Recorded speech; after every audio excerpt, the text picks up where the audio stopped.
club de football du Nîmes Olympique, passé professionnel après sa montée en Ligue 2, a formulé une demande auprès de la Fédération française de football pour redevenir centre de formation. Dans le cadre de l'agrément du centre de formation de Nîmes Olympique, les autorités du football français effectuent une visite ce mercredi 3 novembre sur le terrain de la Bastide.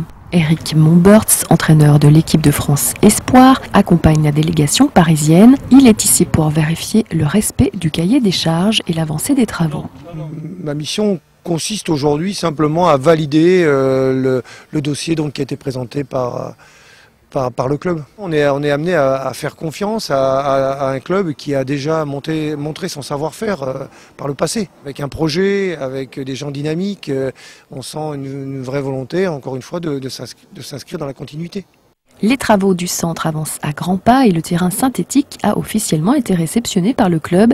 Les équipes du Nîmes Olympique peuvent désormais s'entraîner sur un terrain synthétique de dernière génération. Prochaine étape, la clôture du périmètre du centre. Beaucoup d'efforts ont été faits, donc il y a un synthétique qui vient d'être livré.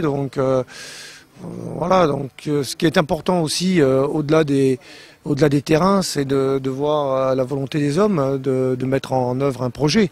Je pense que quand même on doit d'abord soutenir ce genre d'initiative. Mais moi je ne suis pas la commission, moi je suis là vraiment en tant que technicien pour valider un cahier des charges qui n'est pas le mien d'ailleurs, qui est celui imposé par le ministère et par la Fédération française de football.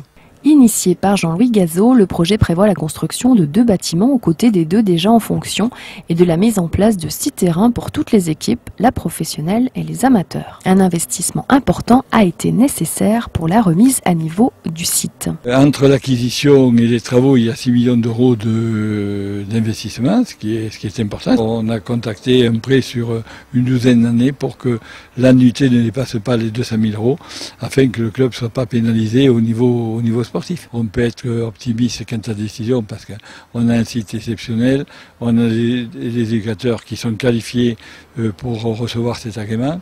Donc on peut être tout à fait optimiste et c'est vrai que c'est très important parce que, je le dis, je le répète, la formation est la priorité pour le club. La décision d'agrément du centre de formation du Nîmes Olympique devrait intervenir fin juin 2011.